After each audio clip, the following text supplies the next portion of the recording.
This is OhioPodcast.com. Episode 34, a tour of the National First Ladies Library. Welcome back, Ohio Podcast Nation, and hello to our first-time listeners, too. This is Tom Sutton, your host.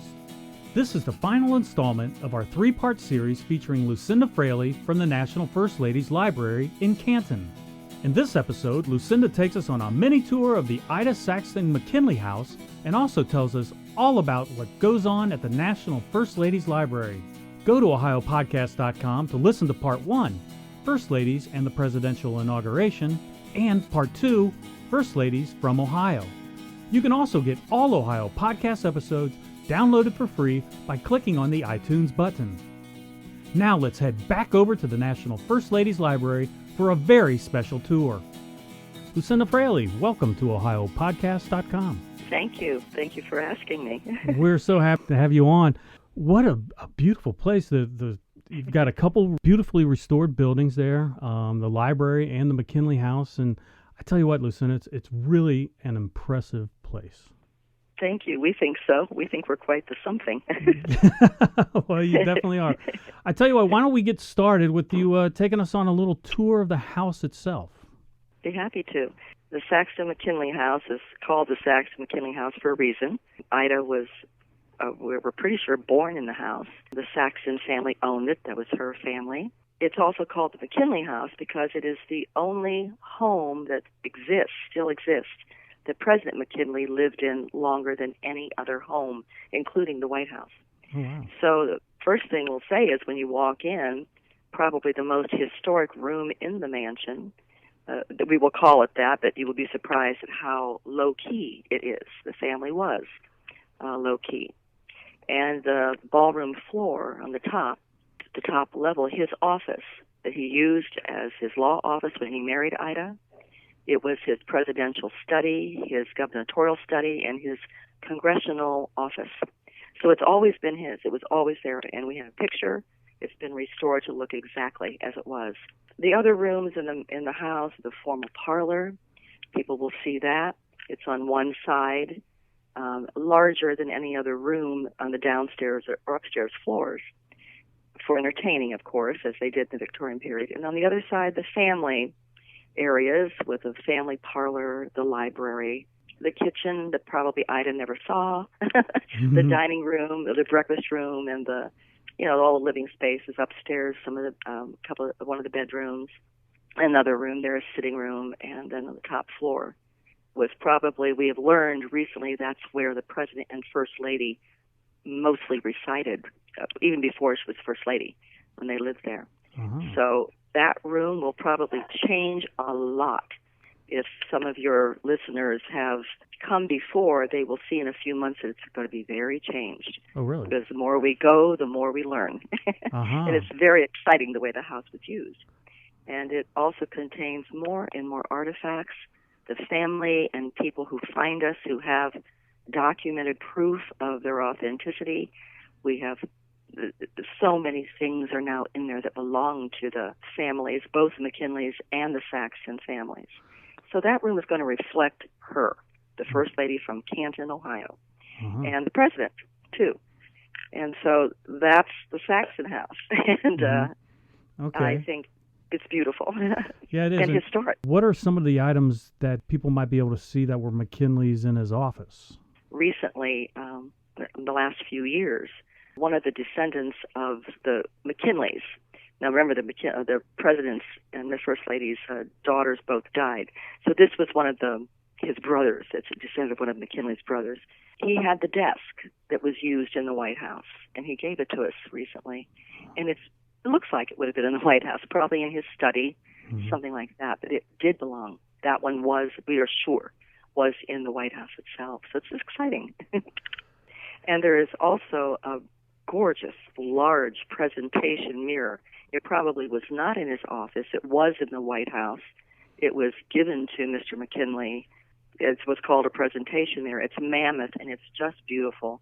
It looks right at home in his office, so it's a good place to display it. Yes, it is. It looks great there. Now, what about the bedroom? Are there any items in the bedroom that have any history? And we are so excited. I'm so glad that you asked because the furniture, some of them, except for the bed, but the furniture belonged to the McKinleys, and it was in the home of, it had passed down through descendants, and they happened to be here in Canton, Ohio, or Massillon. Their home is in Massillon. Another relative helped us to locate it and locate the furniture. The family, just long story made short, said, sure, we'll just give it to you because we're moving. And I don't think they really, they were just old furniture to them, and they knew it belonged to the McKinleys, and I think they were very proud of it, but they never really thought about it. But when they loaded it onto the truck, our curator was there, and they brought it to the Saxon house, and it went up that long porch. You probably saw it at the back of the house, and as it was going in, it got very emotional for the family. I think they realized the historic significance of that furniture. And now that it sits in the room itself, it's remarkable how it just changed the whole character of that room, Tom. It looks like it's at home, like it belongs there. And you know that, yes, this was Ida McKinley and President McKinley's furniture. And there is also an invalid table that's in that room. Ida, as you may know, had very bad physical problems after the birth of her second daughter, and she was also epileptic. So there were times when she had problems, and this invalid table is absolutely gorgeous. It really is pretty. Right. It looks like a hospital table, but you update it to be beautiful, and that's what it is. It's wooden, and it has gorgeous legs, and it's on wheels, and she didn't even need to use it for an invalid table to pull up to a bed. She could have used it for anything. Right. It's that pretty. But we're so lucky to have it. Right. People have been very generous, very generous. So it's right there in the bedroom with that furniture. I love going to museums and seeing the actual artifacts, I guess you would call them. Is there anything else that you can tell us about? Any other stories? Oh, absolutely. We just, again, in this past year and a half, jewelry has come back to us. And some of it has been donated, and some of it we were helped along with donations so we could purchase it. But there is one artifact that, it's a special case is being made for it. It belonged to President McKinley. It's a pocket watch in gold, and it was given to him by his mother. And it's engraved to William, his name McKinley. And the date is the date that he married Ida McKinley, that he married Ida Saxon. She gave it to her son on his wedding day. So it's important to us because there's two women, Oh, yeah. It's two women who adored him, and it exists. It's beautiful. It was his, and we cannot wait to safeguard it and put it on display. It's priceless, and we're so happy it's ours. That is so great. Now, the other part of the National First Ladies Library is the library building itself. Now, what kind of things go on there, Lucinda? Well, this is called the Education and Research Building. There is a research library. Appointments can be made it's like any research library. It's by appointment, but anybody can use it. Just have to call and make an appointment. We have a small theater in the lower level, very small, but it's very useful. We do lectures. We're going to have one in a couple of weeks in there. We can do live presentation, reenactment. It's a Victorian, it looks like a small Victorian, they called it a Nickelodeon type of theater. It's gorgeous. So that goes on here all the time, both for children and for school programs and for adults. And we have the museum itself for all the First Ladies. It changes, the exhibits change here. And so I call the Saxon House the touring building, and the Education Research Center the doing building, because this is where most of the activities of the museum take place. Okay. What kind of exhibits have you had on display there through the years? Oh, gosh. One of my favorites was, because I guess I am in the arts, was called Encore. A lot of your listeners probably don't realize it, but we had some real artistic First Ladies. They were writers. There were artists, a real artist, believe it or not. the first Mrs. Wilson Ellen was a fabulous artist. Caroline Harrison was. So their works were on display. Some of them were dancers, like Betty Ford. She was a dancer with Martha Graham Martha Graham Dance Company before she ever met Jerry Ford. That was one of my favorites. It was just so exciting to see that side of so many first ladies.